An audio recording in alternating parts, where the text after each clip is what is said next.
Destiny Saga, and this is my journal called Why I Created the Destiny Saga. This is called Faith. Hello? I guess I should give you an introduction. I believe in keeping these things kind of like more down to earth kind of deal. I wrote these book of novels called the Destiny Saga. For more information about exactly what the story is about, you can check out the link right there that'll take you to my other blog series, which is called On the Road to Destiny, and that explains to you the actual plot of the story. That's more of like the sales pitch, or you could say. I choose to use this series of blogs called Why I Created the Destiny Saga to be more of a not too personal, because nobody wants to get real personal, but more about the way I think and the ideals that I had that influenced the saga. And if you're more interested in finding it out, then you can check out the other blog series and go from there. Yesterday was my brother's wedding, and that was pretty awesome. Congratulations, Mike.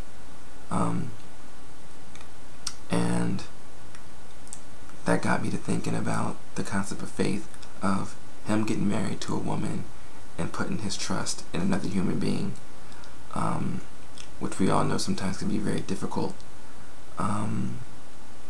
So I'm going to probably go stream of conscious with this stuff and see where it takes me.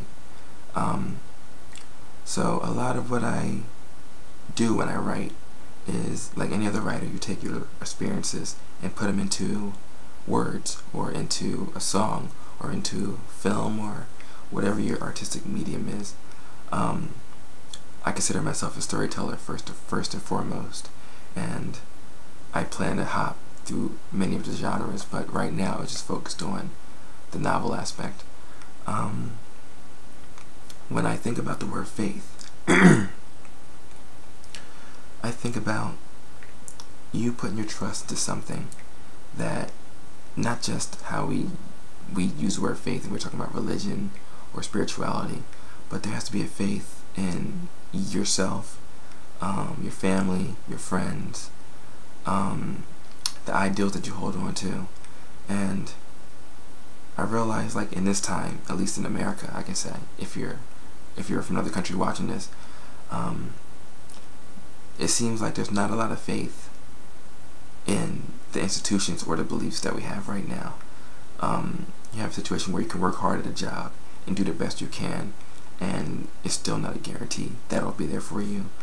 Or you can put your love and care into somebody or something, and it may not work out the way you want it to.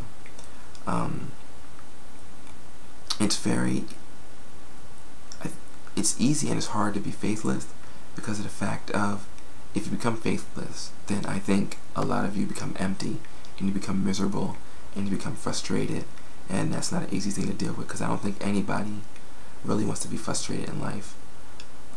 I think, me personally, me being idealistic, even though reality kind of tempered my viewpoints or certain things, I really believe that for the majority of us, we just want the classic. We want to love and be loved in return. We want to do good, we want to do right, but the way that this world works, or at least I know our country works, it's very difficult to hold those standards up, because every time you try to hold those standards up, they come crashing down around you. I remember when I was 21, and my philosophy was I had a Christian upbringing, and I'll get into that stuff a little bit later in the blog, but I had this belief when I was 21 and I was going to temple, and it was almost like the thing where you want to do right, not because you want to be a goody two-shoes, but because you actually want to help people. And the conclusion I came to when I was 21 was almost like, it seems like if you go down the path of like trying to do the right thing, life's a lot harder for you, because it seems like most of the people who don't do right seem to get ahead in life, and you're just left with a boot on your neck, and you can't win for anything. And it's a very lonely path to have faith in doing good. And a lot of the characters in my book kind of go through that faith of, particularly certain characters, but I don't want to get too much into it, but it's like certain characters have this thing where it's almost like you want to do the right thing, and you believe that the right thing is the way you should live your life, but reality tells you otherwise, that you're either an idiot or you're a fool, or that's not the way you want to go. And it breaks your heart because you see us all around, and you see many people who want to do right, but then they don't care no more. And you can clearly see that whatever they're doing in life, that's not who they really are. But in order for you to survive even a little bit, you go through that stuff.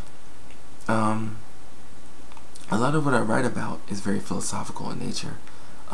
When I went to school, I thought I was interested in philosophy for a moment, but mine's more observational. I don't think I follow like any of the philosophers' like viewpoints. It's almost like I read them, I insert them in, I let them swirl around in my head, and then I just let them stay there and then not think about it anymore, and then carry on through life.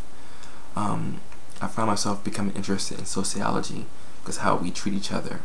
There's this thing in sociology where they talk about the micro, which is the personal, and the macro, which is the social, and how we balance our personal beliefs and our personal lifestyles against the beliefs and the lifestyles of our particular cultures. I have a lot of beliefs that don't go along with the status quo, and there's some things that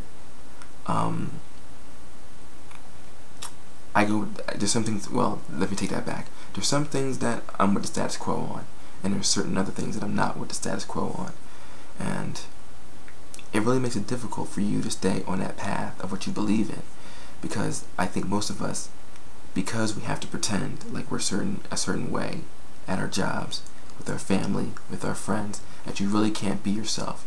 You really can't express who you are because you're afraid that you're going to be ostracized by our community. And I remember going to high school, and it was kind of like that. It was like, you want to be a certain way, but you can't say certain things because you're looked at as like corny, or you're looked at as what's wrong with you.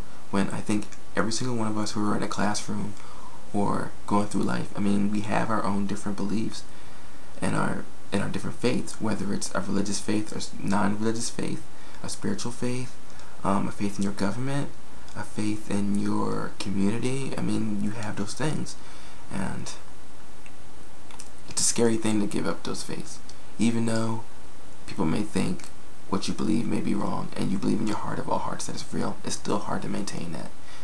And there's not really, when I'm doing these blogs, there's not really like some kind of like grand statement I'm trying to make. I'm just trying to like let the stuff bounce off the top of my head. And maybe if you're interested in having these discussions, I mean, on the YouTube wall, you can kind of like go down that route. Or if you go to the website that'll show up at the end of this thing, there's many ways to go to like my Facebook page. I'm more than happy to link up with anybody on Facebook, or the official Destiny Saga Facebook page, or a Twitter page. I mean, I think that there's a disconnect in discussion with art culture or the world culture nowadays, and we don't talk about this stuff as much as we can to the people who really need to hear it. I mean, our family and our friends hear this stuff, but I think there's sometimes I look around at people, and I know there's people out there right now who don't have anybody to talk to, and sometimes we have so many walls put up against us. We're not, it's that phrase, it takes a village, and I really do believe in that stuff, but it's hard because we're all shuttered out for some reason or another. And I don't want to make these things too long, so I'm going to stop right there. And if anybody's interested in continuing these conversations, I can be reached anywhere. Once you go to my blog, there's already connections to me, and you can just go from there. And you know what? I'll probably put the links right down on the bottom, so that'll make it more easier for you. And for those of you who are not religious, I say peace and be blessed. And for you who are religious, I say God bless. And I really hope that life treats you well, because it's very hard out there, and I wish everybody well. Peace.